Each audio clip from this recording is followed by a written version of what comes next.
Dar início à reunião clínica. Hoje nós temos o prazer de ouvir o professor Gustavo Arantes Rosa Maciel nos falar sobre os aspectos atuais do diagnóstico e tratamento da síndrome dos ovários policísticos. Gustavo, por favor. Muito obrigado, professor. Bom dia a todos, é um prazer estar aqui.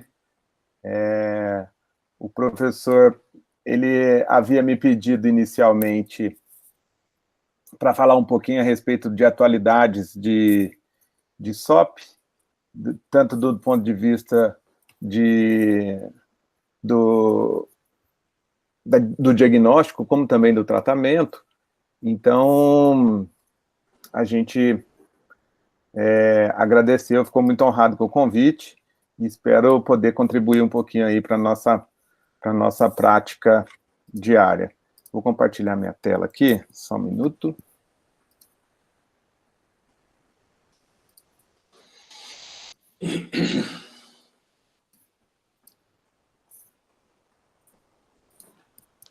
Vocês conseguem ver? Sim. Então sim, tá bom. Gustavo. Então vamos lá. Então, assim, a primeira coisa que eu gostaria de dizer é que, na verdade, essa aula, ela não tem o objetivo de falar tudo, obviamente, a respeito de diagnóstico, de tratamento.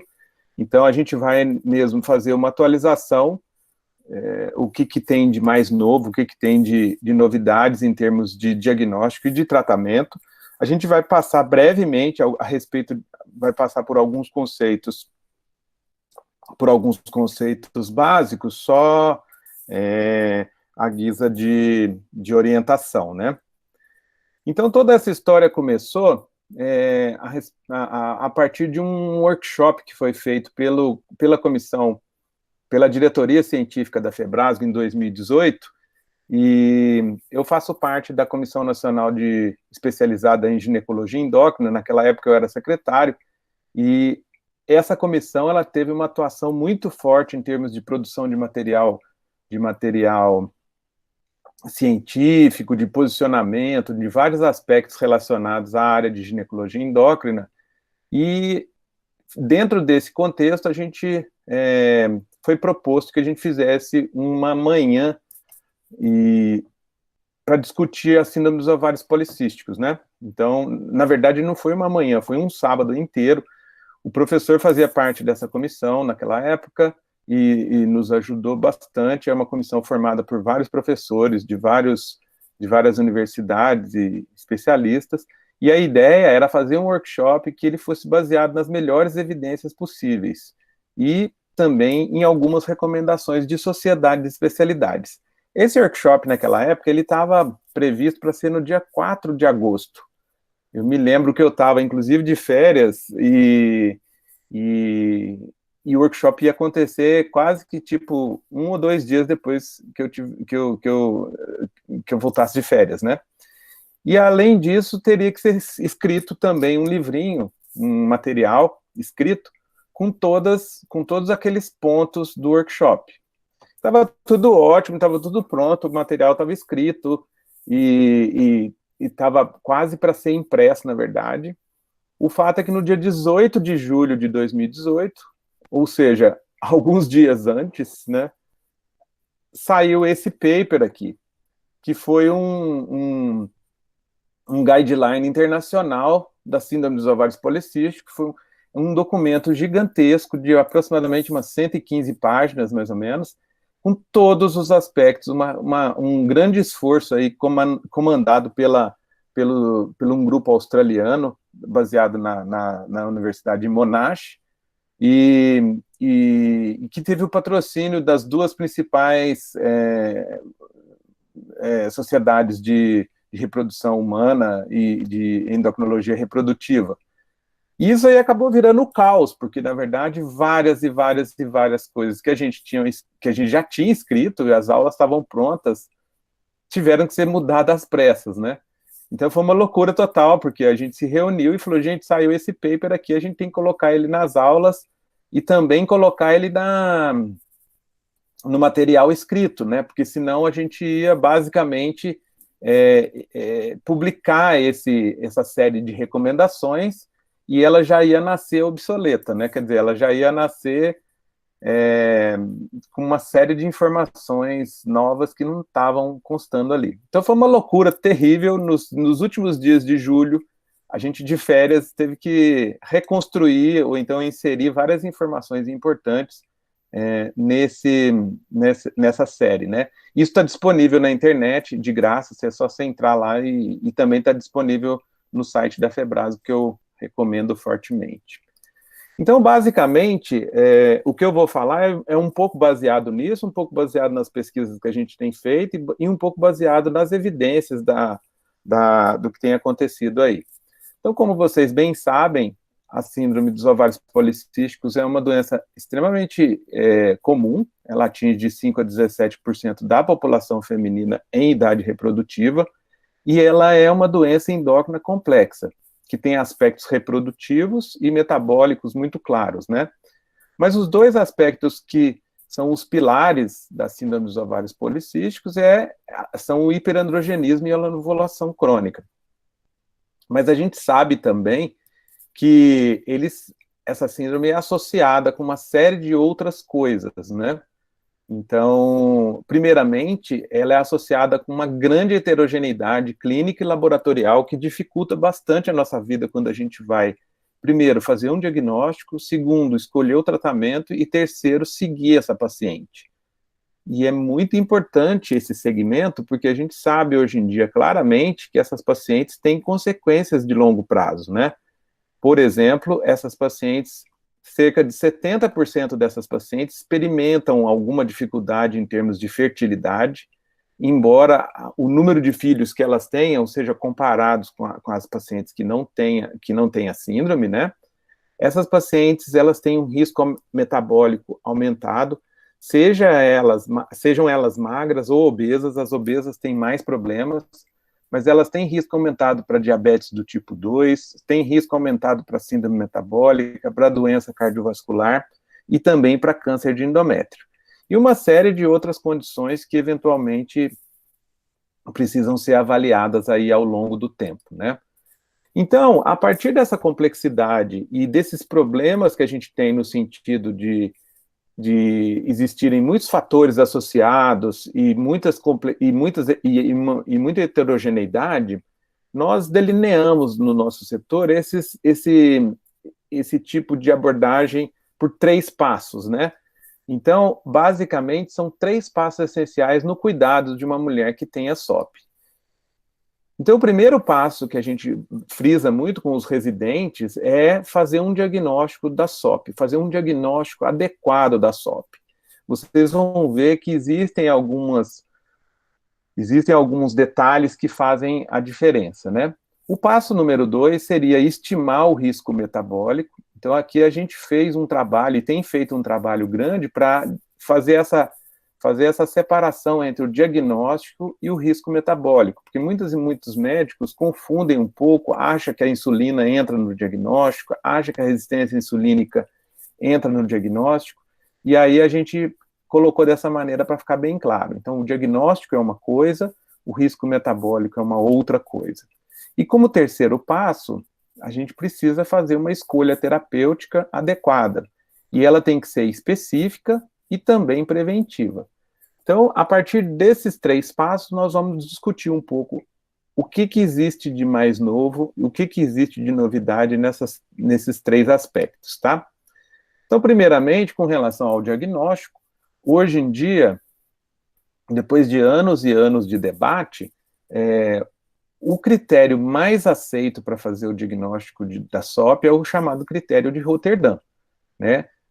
É bem conhecido de todos. Então, você precisa ter um quadro de anovulação crônica e você precisa ter um quadro de hiperandrogenismo clínico ou laboratorial e também a presença de ovários policísticos. Então, na presença de duas dessas 3 manifestações, você tem um quadro altamente suspeito de SOP. Mas o que é mais importante e que é uma coisa que realmente faz a diferença é lembrar que a SOP ela é eminentemente um diagnóstico de exclusão. Então, você precisa excluir as outras causas de anovulação e hiperandrogenismo, como, por exemplo, hiperprolactinemia, hiperplasia adrenal congênita, ou então deficiência enzimática da suprarrenal, principalmente a 21-hidroxilase, basicamente você pede um 17-hidroxiprogesterona em fase folicular. Precisa excluir a possibilidade de tumores produtores de androgênio, precisa excluir a possibilidade de tireoidopatia, e se eventualmente a paciente tem alguma clínica mais evidente, ou então uma sugestiva, síndrome de Cushing. Então, basicamente, lembrar que diagnóstico é um diagnóstico de exclusão, e a gente utiliza esse critério de Rotterdam.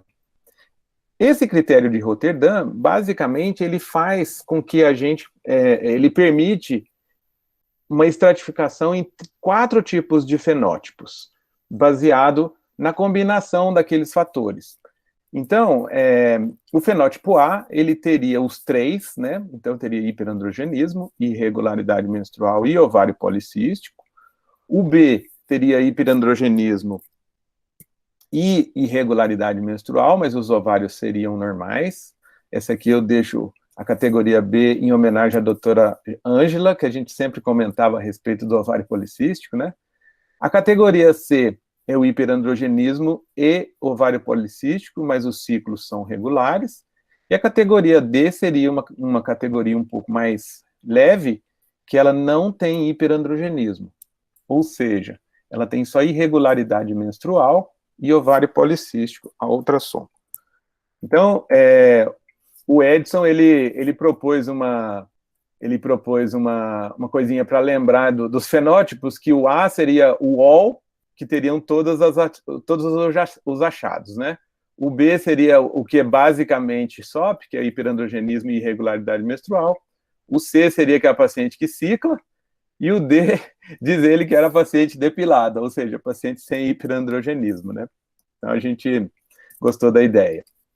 Então, basicamente, o que a gente tem feito é classificar esses fenótipos na hora que a gente vai escolher uma estratégia terapêutica para essa paciente. E a área também tem estudado bastante esses fenótipos, e ao que parece, existem, de fato, algumas alterações metabólicas e algumas alterações reprodutivas em cada um dos fenótipos. Mas isso ainda está em estudos, né? Outra novidade foi com relação à questão da ultrassonografia. Então, a gente sabe que a ultrassonografia ela faz parte, sim, da propedêutica, mas algumas coisas mudaram nesse aspecto. Então, a primeira coisa, que eles recomendam fortemente que a ultrassom seja feita por equipamentos que tenham pelo menos 8 MHz de frequência, em fase folicular, entre terceiro e quinto dias, se eventualmente essa paciente tem algumas menstruações, ou em qualquer época se ela está em amenorreia, né?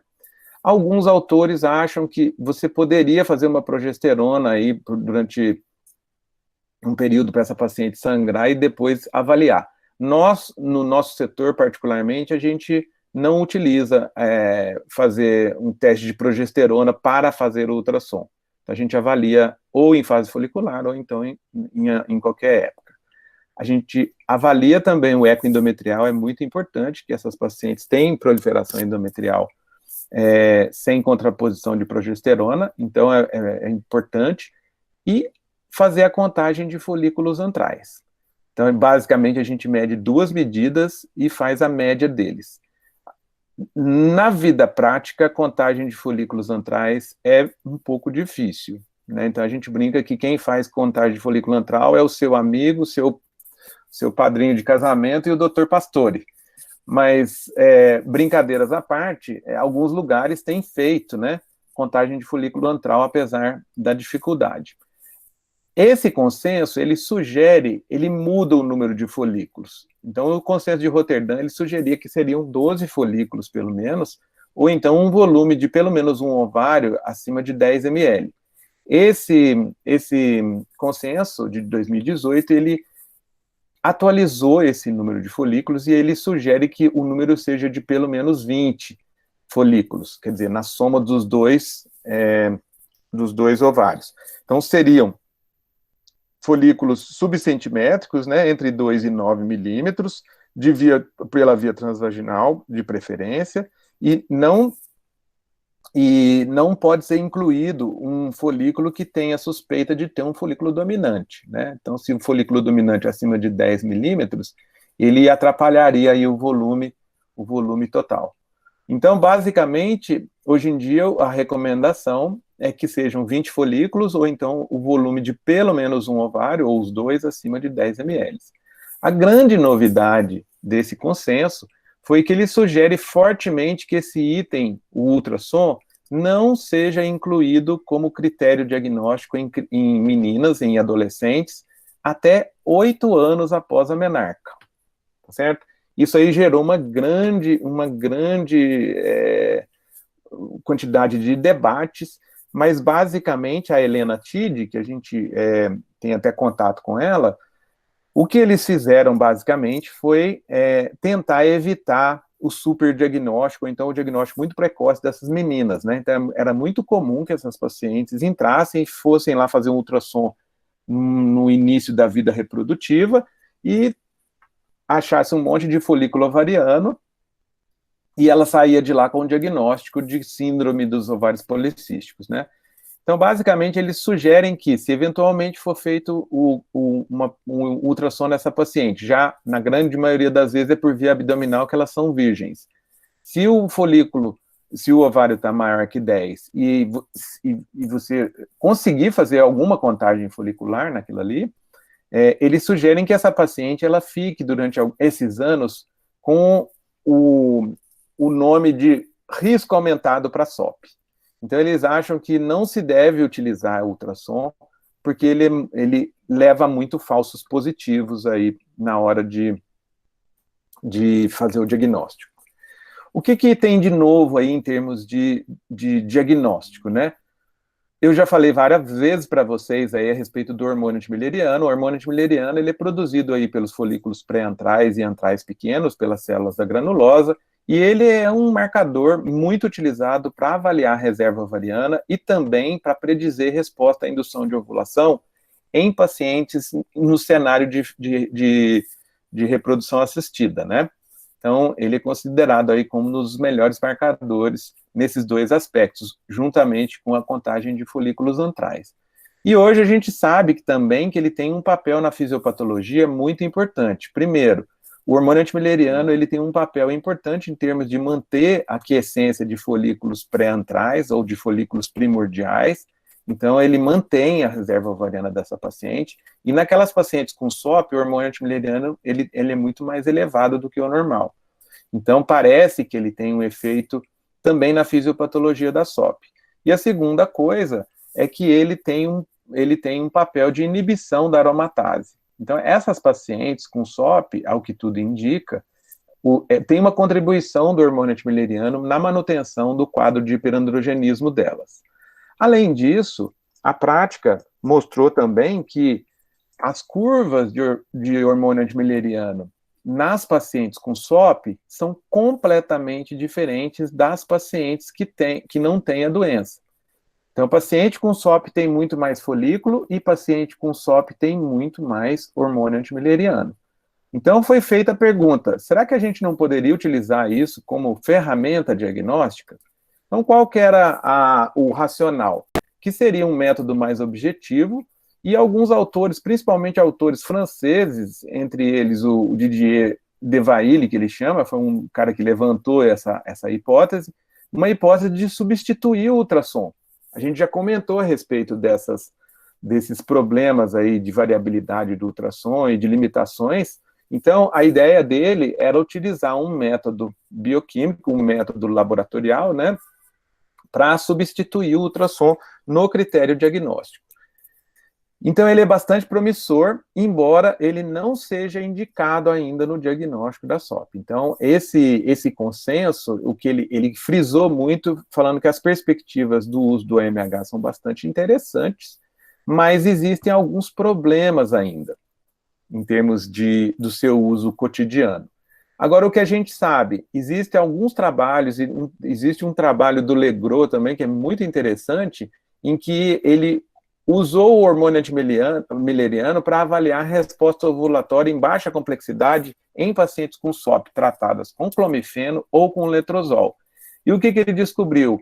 O hormônio antimileriano era um marcador bem interessante com relação à questão da resposta ovulatória e também da taxa de nascidos vivos. Então, quanto mais alto o AMH dessa paciente com SOP, menores eram a resposta ovulatória, mais inadequada era a resposta ovulatória e menor o número de nascidos vivos. Então, é um trabalho bastante interessante, mas nós temos alguns probleminhas. O primeiro problema que a gente tem é o quê? Existe uma falta de padronização internacional dos testes ainda. Né? A gente já comentou aqui em alguma das minhas aulas, falando dos problemas que aconteceram e agora já estabilizou um pouco, mas aconteceram aí com esses testes. Então, precisa de uma harmonização internacional desses testes para a gente conseguir comparar um com o outro. Outra coisa que também é uma complicação é que a grande maioria desses estudos são estudos europeus ou americanos menos, né? Ou chineses. Então, precisa avaliar se o comportamento disso e a utilização do AMH seria semelhante em outros grupos étnicos. E o outro problema também é a definição do melhor valor de corte para utilizar como ferramenta diagnóstica. Então, fica basicamente vamos dizer assim, essa novidade, lembrando que a gente está aí num processo de desenvolvimento disso aí ainda. Ok, então, beleza, nós fizemos o diagnóstico da SOP, como vocês viram, não tem nada de insulina, não tem nada de síndrome metabólica, não tem nada relacionado ao risco metabólico, que a gente colocou ele exatamente no segundo passo. Então, para estimar o risco metabólico de uma paciente com SOP, a primeira coisa que a gente faz é examinar a paciente, né, olhar para a cara dela, ver onde está a distribuição da gordura dessa paciente. Então, basicamente, a gente avaliando essa paciente com um acúmulo de gordura central, com esse formato de maçã, ela já é uma paciente que tem suspeita de ter algum comprometimento metabólico, né? A gente sabe claramente que as pacientes obesas, elas têm maior comprometimento. É importante, a gente frisa muito isso, que o ginecologista meça a pressão dessas pacientes. A gente, às vezes, não mede pressão da paciente, então a gente sempre frisa isso, né? Porque isso aqui você vai montar uma coisa de risco para a paciente. Então, PA acima de 130 por 85, ela chama atenção. Circunferência abdominal acima de 88 ou de 80, agora tem uma tendência de ser 80 no Brasil.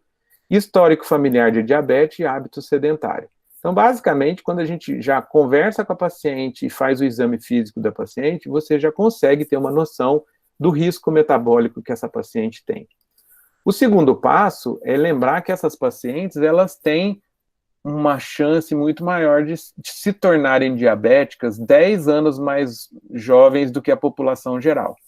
Então, é indicado, quando essa paciente chega no seu consultório pela primeira vez, que se faça um teste de tolerância oral à glicose, tá certo? Então, basicamente, você vai fazer 75 gramas de de glicose oral, dosa no jejum e às 2 horas.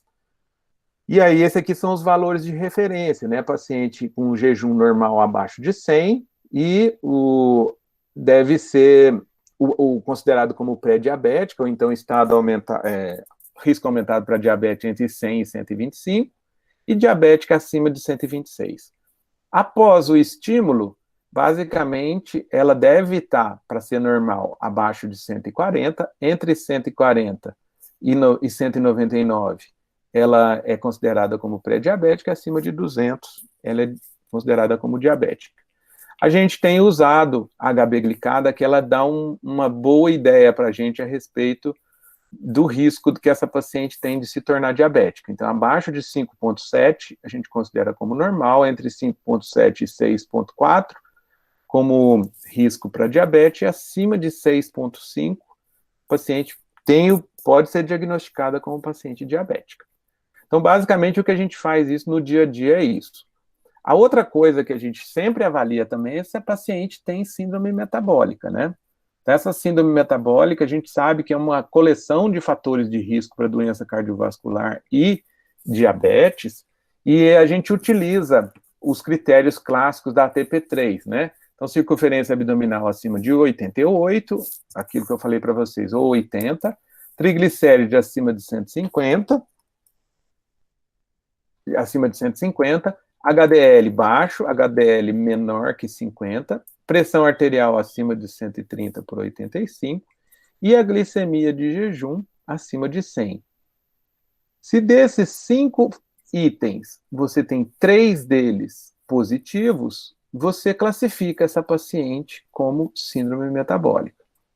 Nós temos um trabalho que foi feito, a doutora Silva, um levantamento que a doutora Silva fez, e juntamente com o Zé Maria, comigo, e o professor também tem ciência disso, e toda a equipe, que basicamente é o seguinte, a síndrome metabólica nas pacientes com SOP, ela está muito relacionada com a questão da obesidade. A chance de uma paciente com SOP magra ter síndrome metabólica é por volta de 2%, mais ou menos. Enquanto uma paciente que ela tem um IMC, por exemplo, acima de 30, ela vai ter aí 60%, 70% de síndrome metabólica, e se ela tiver obesidade mórbida, ela pode chegar a uma taxa de 87% de síndrome metabólica. Então, está muito relacionado, de fato, com o peso. Então, a gente tem focado bastante nessa questão da obesidade na SOP, né? Porque isso, a gente sabe claramente que a obesidade, ele piora todos os aspectos da síndrome, tanto do ponto de vista metabólico, quanto do ponto de vista reprodutivo. Então, a gente tem lutado aí lá no centro de reprodução, que a gente encaminha as pacientes com infertilidade para o centro de reprodução, com relação à questão das taxas de sucesso para tratamento de infertilidade em pacientes com IMC acima de 35. E o Pedro tem sido bastante compreensivo nesses casos, mas assim, acima de 35, as taxas de sucesso são muito ruins, são muito comprometidas, né? Então a gente sabe que a obesidade é um fator chave para o tratamento e para a condução da SOP. A gente sabe também, e isso é uma coisa que foi longamente estudada pelo nosso grupo e por vários outros grupos, que existe uma disfunção no tecido adiposo das pacientes com ovário policístico. Primeiramente, a gente sabe que essas pacientes, elas têm menos tecido adiposo marrom, que ele é ligado à termogênese, e que ele metabolicamente faz muito bem para a gente. Então, essas pacientes têm a quantidade mínima de tecido adiposo marrom. Em contrapartida, elas têm uma grande quantidade de tecido adiposo branco, que ele está muito relacionado com um armazenamento de energia. Então, o tecido adiposo branco, ele basicamente está relacionado com inflamação de baixo grau, está relacionado com todo o impacto metabólico que essa paciente tem. O ser humano adulto, ele tem pequenas quantidades de tecido adiposo marrom. Então, já que ele não precisa de tanto, vamos dizer assim, desse tipo de estrutura para manter a termogênese de uma maneira tão, vamos dizer assim, evidente como a criança. Mas o fato é que a gente sabe que exercício físico, basicamente exercício físico e algumas substâncias, elas podem transformar o tecido adiposo branco num tecido metabolicamente mais ativo, que é o marrom, e isso traz benefício do ponto de vista metabólico. Essas pacientes com SOP, elas não conseguem fazer isso de maneira adequada.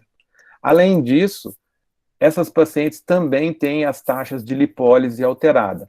Então, traduzindo toda essa coisa para a clínica que a gente vê no dia a dia, a gente sabe claramente que as pacientes com SOP, elas têm uma tendência muito grande de ganhar peso e elas têm uma tendência de ter dificuldade para perder peso, né? Então, essa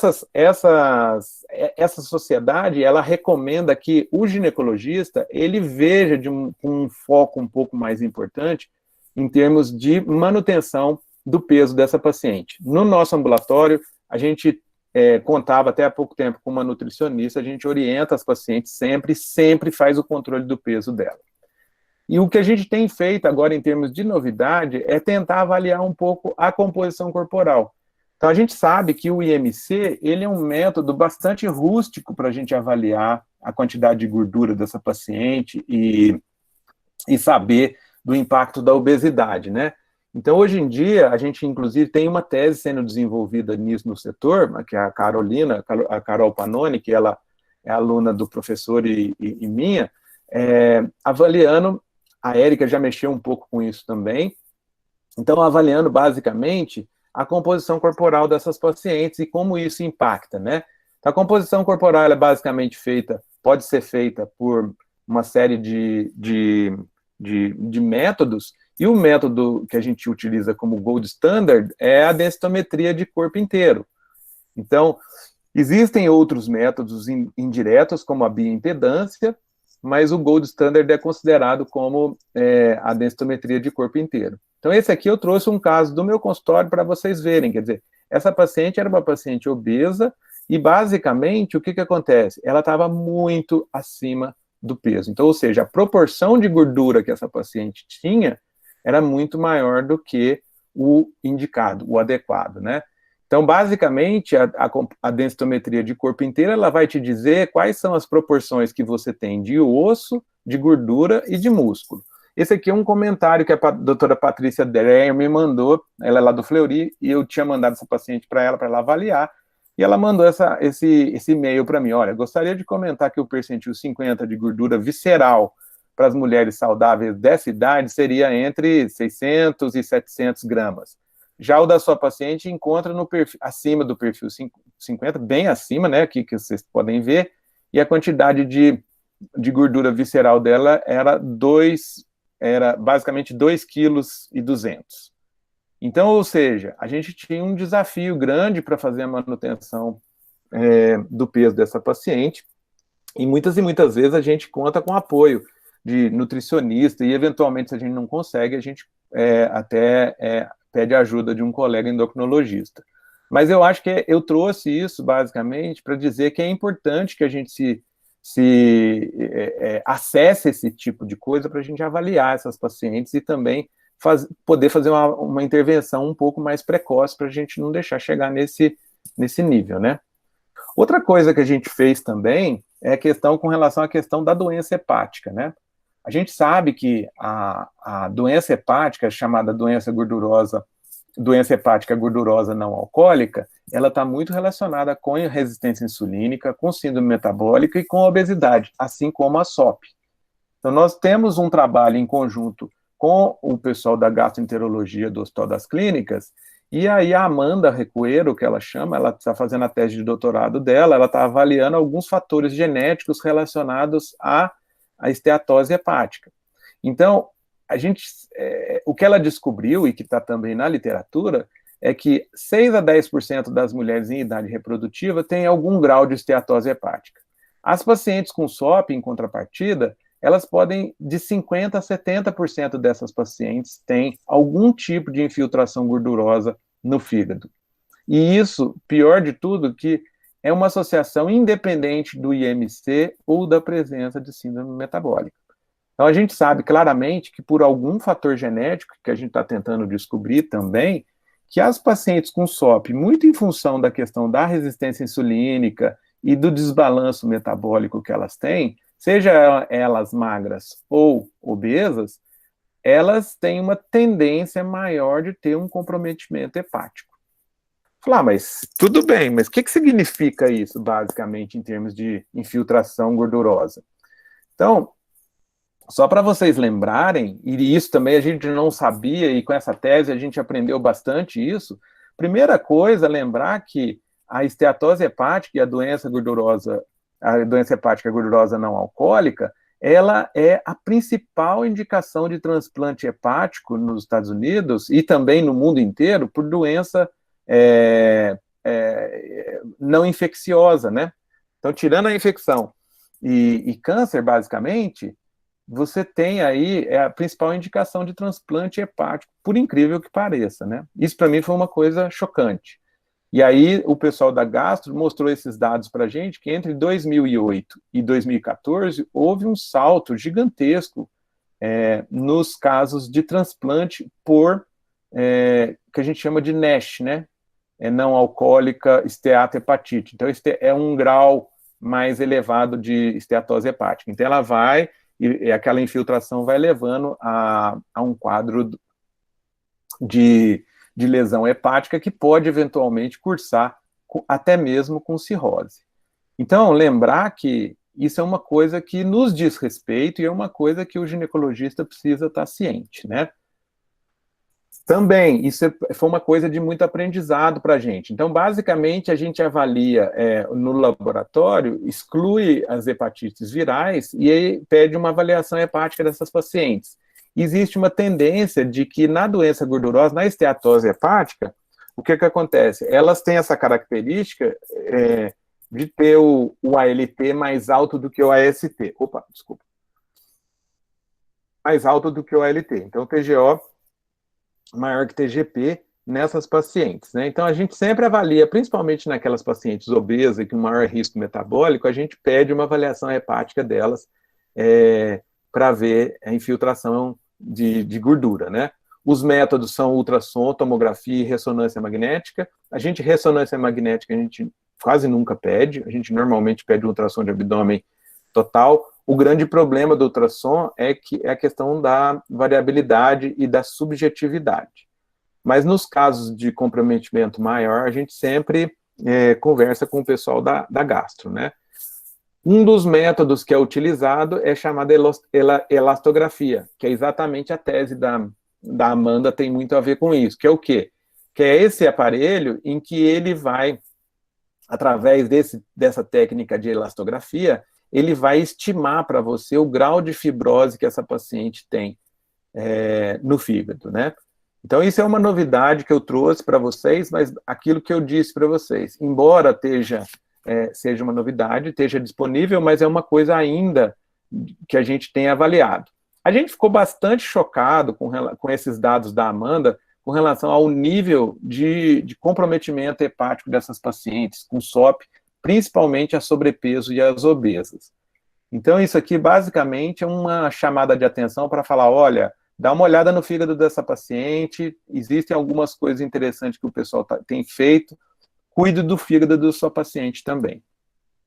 E, por fim, nós vamos falar um pouquinho a respeito de tratamento, que é exatamente o terceiro passo. Então, como o tema ele é bastante extenso, eu vou pontuar algumas coisas só, tá certo? Então, a gente tem que lembrar que quando a gente vai fazer o tratamento de uma paciente com SOP, a gente precisa contemplar toda essa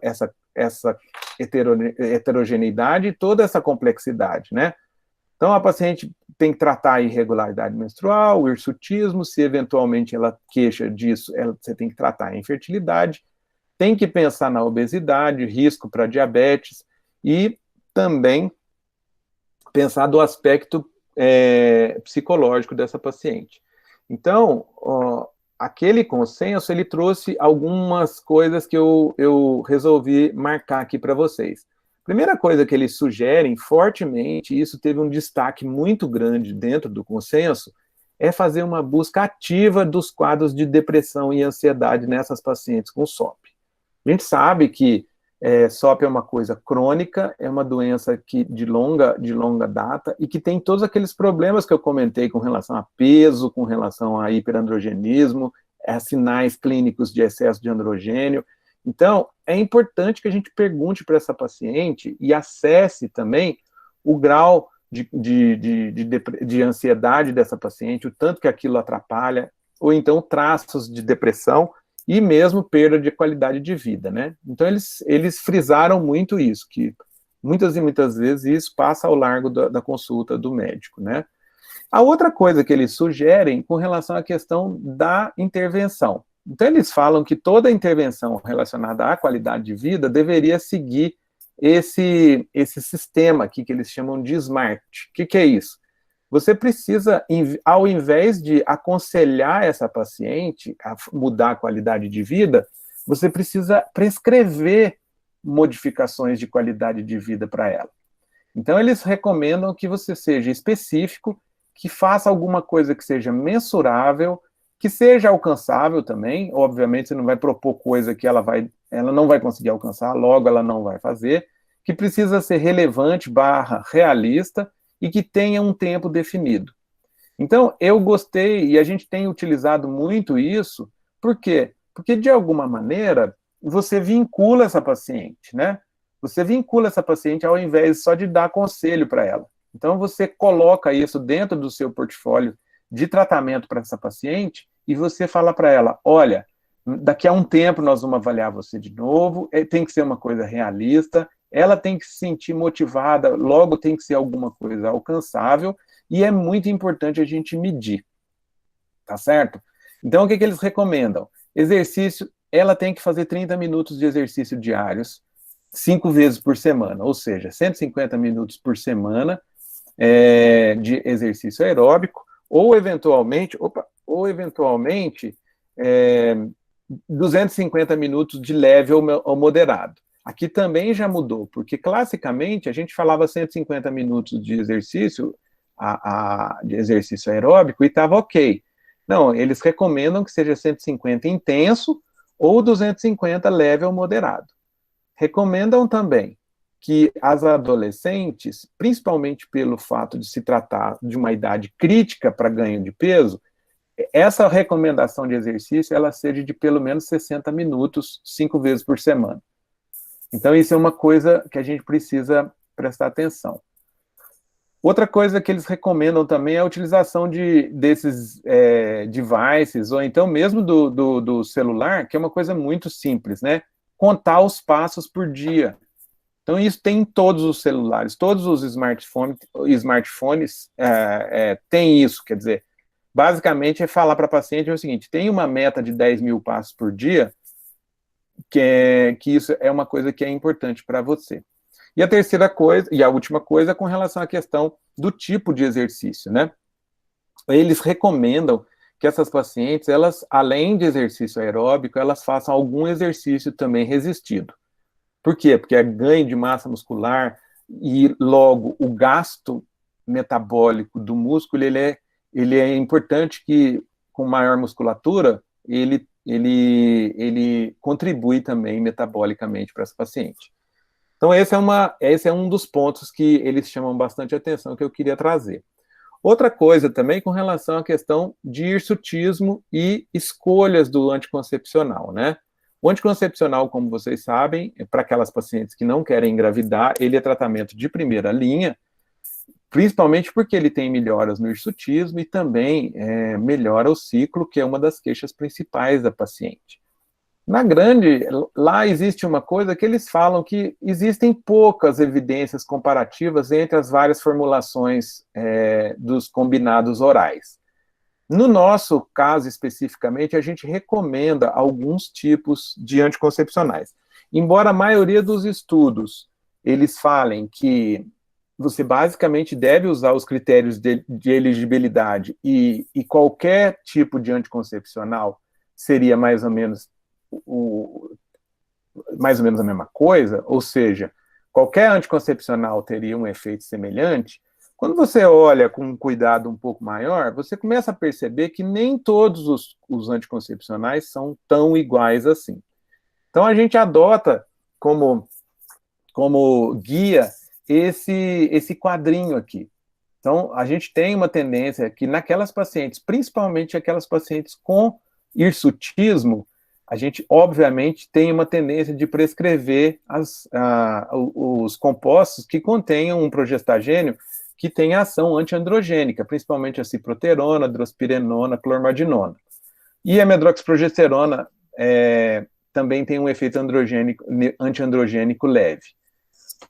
Eventualmente, você pode usar também aqueles compostos que têm ação, pelo menos teoricamente, neutra, que é o desogestrel, o gestodeno e o etonogestrel do anel. E para aquelas pacientes com hirsutismo, nós, no nosso setor, a gente tem uma tendência de evitar os norderivados, tá certo? E acabou de sair um artigo agora que a gente discutiu 2 semanas atrás no meu grupo, e que basicamente um grupo iraniano fez uma comparação entre um estudo muito bem delineado, inclusive, que ele comparou drospirenona, ciproterona, com levonorgestrel.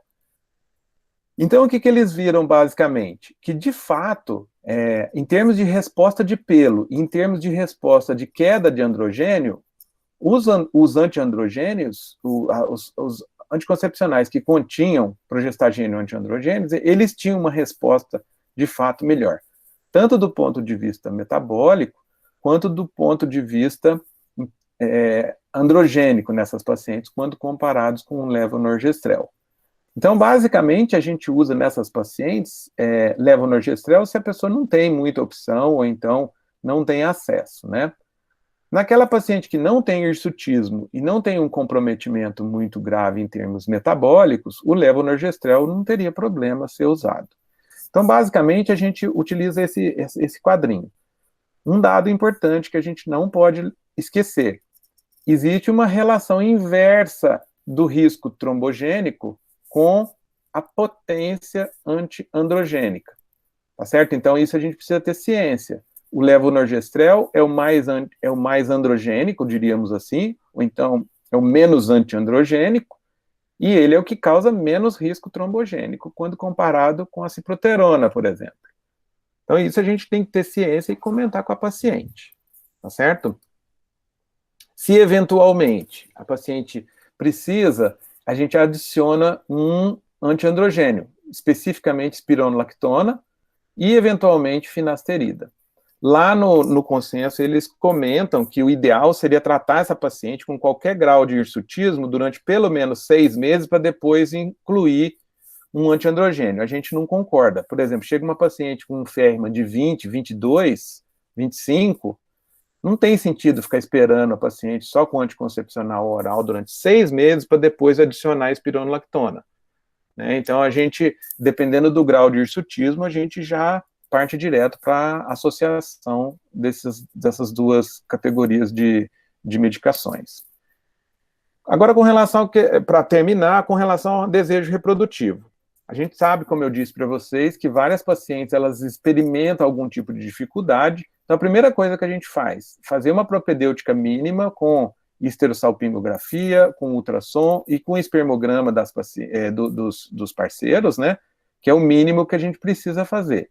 E dosagens hormonais e sorologias. Como, se eventualmente você identifica a causa ovulatória dessa paciente, você está autorizado, e não tem outros problemas de infertilidade, né, que seja realmente só ovulatória, como uma das linhas de tratamento é exatamente o citrato de clomifeno. 50 miligramas, normalmente a gente dá aí mais ou menos por 5 dias, então inicia a medicação no início do ciclo, e basicamente no dia 14 você sabe que ela vai em 80% a 85% das vezes ovular, e depois você dosa progesterona, orienta nessa fase aqui a relação programada, e depois no dia 28 faz a avaliação se ela engravidou ou não. Aqui a novidade é que eles passaram basicamente o letrozol para primeira indicação, ou seja, tratamento de primeira linha. Eu vou comentar do letrozol à frente. Ok, metformina mais clomifeno, será que funciona? Parece que sim. A associação de metformina mais clomifeno, ela é benéfica em alguns casos, principalmente nos casos das más respondedoras. Lembrar que nos casos de obesidade, as pacientes precisam de dose um pouco mais elevada, na grande maioria das vezes de ambas. E aqui é um quadrinho que mostra, nesse estudo de 2007, as respostas ovulatórias e a taxa de nascido vivo, aqui especificamente, de pacientes com SOP tratadas exclusivamente com metformina, com clomifeno ou com a combinação dos dois para tratar a infertilidade, né? Então, o que acontece? Ao que parece, a combinação dos dois, ela traz algum ganho para as pacientes. Metformina sozinha, ela pode ser usada? A princípio, sim. Ela tem, de fato, ela melhora as taxas de ovulação e também melhora as taxas de nascidos vivos, conforme esse estudo, conforme essa meta-análise mostra. Quando comparada com placebo, ela tem uma melhor resultado em termos de nascidos vivos. Então, entre fazer nada e dar metformina, a gente claramente orienta as pacientes para usarem metformina. Então, basicamente, esse consenso, ele recomenda que um dos usos da metformina seja exatamente nas pacientes que têm desejo reprodutivo. E como eu disse para vocês, o letrozol é a novidade. ele inibe a conversão de testosterona a estradiol, você vai dar ele durante 5 dias, e basicamente o que ele vai causar é nesses dias, ele vai diminuir drasticamente a produção de estradiol e estimular a produção de FSH, de maneira que essa paciente acaba ovulando. Então, existem alguns estudos grandes mostrando que as taxas de ovulação, quando comparadas com o clomifeno, são maiores, e também as taxas de gravidez e de concepção são maiores quando comparadas com o clomifeno. E mais ainda, quando você compara as taxas de nascidos vivos, o letrozol ele é superior ao clomifeno, o que foi mostrado por vários estudos. Então, a partir desses estudos, a partir dessas meta-análises, eles têm recomendado o letrozol como tratamento de primeira linha na baixa complexidade para pacientes com quadro de infertilidade. Como é que eu uso? Basicamente, você vai usar de um modo muito parecido com o clomifeno. Usa do 5º ao 9º, mais ou menos, e 7 dias depois você sabe que essa paciente ovulou, 7 dias depois você dosa a progesterona, e 7 dias depois você dosa o beta-HCG. A gente tem usado o letrozol no dia a dia aí com umas respostas bem interessantes. E mais ainda, ele tem uma tendência de ser monoovulatório, o que é mais interessante. Agora, passando um pouquinho para a metformina. A metformina também ela foi avaliada no geral, né? Então, as recomendações que eles fazem, basicamente, são recomendações formais de pacientes com desejo reprodutivo, principalmente não obesas, para prevenção de diabetes do tipo 2, em estados pré-diabéticos, e para síndrome metabólica. Então, essas são as novas recomendações de metformina, segundo esse grande consenso. Eles falam com relação à questão da metformina para melhorar ciclo menstrual, fala que eventualmente pode até melhorar, mas você não pode prometer isso para paciente. Então, basicamente, um outro dado interessante que a gente viu também, com relação à continuação da metformina durante a gestação. Então, saiu um artigo da professora Esther Vanck, lá da Noruega, a gente tem até uma publicação em conjunto com ela. Ela basicamente mostrou que a metformina ela deve ser interrompida assim que a paciente engravida. Por quê? Porque os filhos dessas pacientes que foram seguidos até 4 anos, aquelas pacientes que fizeram uso de metformina durante toda a gravidez, isso vários anos atrás, os filhos dessas pacientes começaram a desenvolver quadros de sobrepeso e obesidade a partir dos 4 anos. Então, é um efeito de longo prazo nas crianças de mães que usaram metformina durante a gravidez, que chamou a atenção da comunidade internacional, e aí, basicamente, as comunidades de pediatria e de ginecologia obstetrícia e de reprodução, eles recomendam que a metformina é segura no início da gestação, mas ela deve ser interrompida assim que a paciente engravida por conta desses efeitos tardios nas crianças. Agora, para terminar, o último slide, com relação ao minoxidil. O minoxidil, ele pode ser efetivo e ele tem um efeito positivo em alguns padrões metabólicos, principalmente na resistência insulínica, mas ainda a sua utilização clínica ainda tem uma série de estudos sendo feito para haver uma indicação mais precisa, né?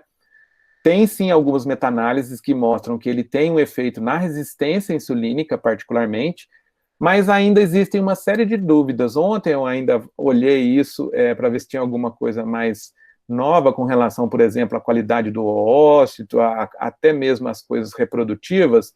Existem alguns trabalhos que sugerem isso, mas ainda com um N bastante reduzido e muitos dos estudos feitos principalmente na Itália. Então, assim, existe uma necessidade de aumentar o número desses estudos com minoxidil e também de fazer esses estudos em outras regiões para ver se o comportamento do minoxidil ele é diferente e, acima de tudo, se confirma essa perspectiva interessante do minoxidil na prática clínica. Então, para terminar, lembrar que a SOP é uma condição frequente e é complexa, o médico tem que ter ciente disso e ele tem que avaliar vários aspectos ao mesmo tempo, né? Eu falei para vocês brevemente a respeito dessas recomendações novas aí de tratamento e de diagnóstico. A gente tem percebido que os fenótipos têm sido valorizados também, novas escolhas,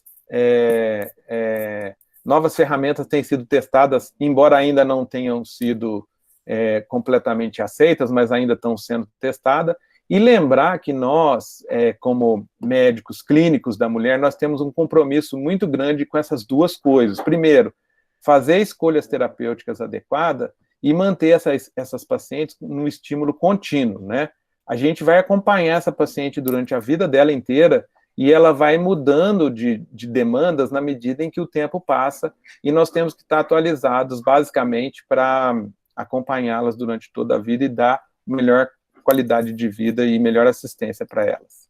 Era mais ou menos isso que eu queria dizer. Queria, antes de mais nada, agradecer muito ao professor Baracá por todo o apoio que ele tem dado para a gente no setor, o Zé Maria, a Silvia, eles têm uma importância grande. O Zé Maria no ambulatório mais de climatério, mas no mesmo setor, né? Queria agradecer também o grupo, o Edson, Giovana, a Vanessa, a Caroline, a Renata e a Marina, que não está mais aqui, mas ela contribuiu muito. Os parceiros nossos da endocrinologia, lá do Fleury e também da gastroenterologia. Agradecer à Comissão Nacional de Ginecologia Endócrina e a diretoria científica da FEBRASO. Muito obrigado, gente. Estou disponível aí para as perguntas.